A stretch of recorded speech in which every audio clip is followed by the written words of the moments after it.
Hello and welcome to this very special conversation right from the nerve center of the AI Impact Summit right here in New Delhi. We're coming to you from our studios, the Edge AI Studio in the heart of Bharat Mandapam. And in fact, over the last few days, we've been unpacking key conversations with top tech leaders to get a sense of where we are and where we're headed. And to help us understand is with us Mike Haley of Autodesk. Mr. Haley, thank you so much for joining us. It's a pleasure to carry on the conversation that we had last evening to this morning as well. Let me begin by talking to you about the big news point, the big news takeaway. India has joined the US-led Pax Silica Alliance. What that now basically means is that this alliance will essentially act together along with other similarly placed countries to ensure supply chain resilience for everything AI, for everything semiconductor. How significant is it for AI aspirations, especially at a time when India is looking to go big on AI? Yeah, I think it couldn't come at a better time, frankly. So thank you for having me. I honestly believe that things like chips and processing infrastructure is rapidly becoming a public infrastructure. Just we should think of it no differently than from the way we think of an energy infrastructure or a road network. Now, the reality is, as we all know, is it's arrived very quickly on our doorstep.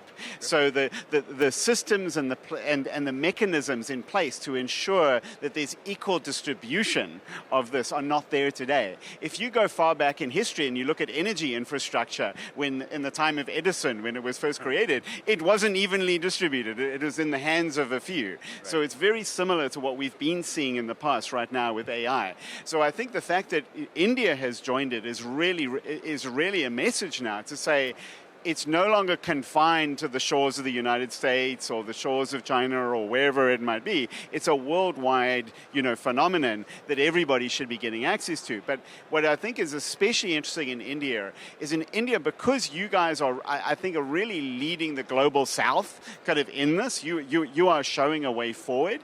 I think other countries need to see India doing this. And the fact that you've done this, they're going to start mirroring what you're doing as well. So I think it gives India an opportunity to start building out that infrastructure based on Pax Silica, being able to get access to the right GPUs, but then building out an infrastructure that's correct for India.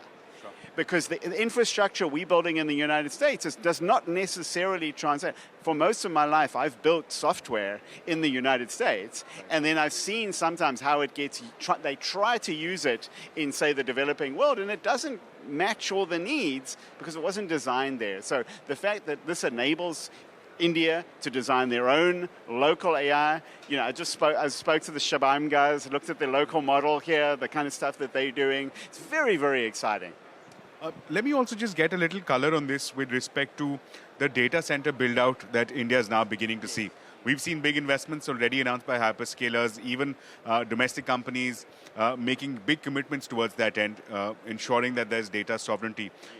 At a time when we're looking at this major data center build out here, does this alliance then perhaps give assurance in the near to medium term with respect to access to chips?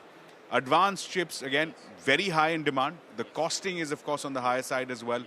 Does this give some sense of assurance? I think it does. Yeah, absolutely. I mean, look, there has to be another body that starts to make this a more fairer supply chain, right? I mean, the reality that it's dominated by a few large companies right now that just have massive capitalization is creating an imbalance. So you need an organization. So I do believe it'll help. I do believe, I think a lot of the problems is not even just the cost, it's just the availability of being able to get to them, because they're being used and consumed at such a fast pace. We even I will tell you, even in the United States, as a company that trains large AI models, I struggle to get access to these things as well. So I think something that evens the playing field, that it's not purely based on whoever happens to be at the front of the line or whoever happens to have the most money, changes that.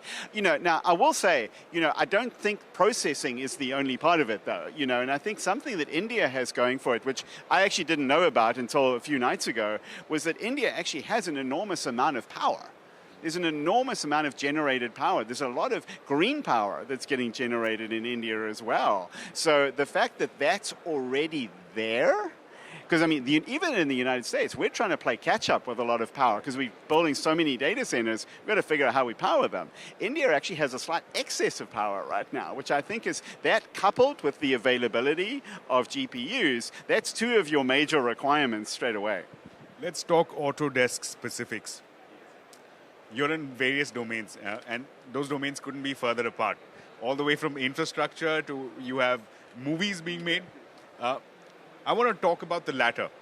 When you talk about movies and content being generated, how is that now changing with AI acting as a dynamic? And how does that now sit with global concerns being expressed on synthetic content? And that leading to regulations. India, for instance, from today has introduced regulations that all synthetic content needs to be labeled. Just want to get your perspective between how AI is changing creation and what that does to regulation. Yeah, so one of the interesting things at Autodesk, because we're in so many different industries, media and entertainment is always the industry that is the predictor of what's going to happen in other industries, right? So what we're seeing that's happening there, you're absolutely correct. They are seeing the most incredible disruption. And we're all seeing this right now. Now, the challenge in the media and entertainment space is there's kind of two perspectives. There's one perspective that the future of media is all going to be AI generated. We're going to put in a prompt and it's going to make a movie. And I guarantee you, neither you nor I ever want to watch AI-generated movies for the rest of our lives. It is taking away the creativity, right? So that's where the second camp lies. There's a second camp which is populated by creative professionals that are going, no, well, hang on.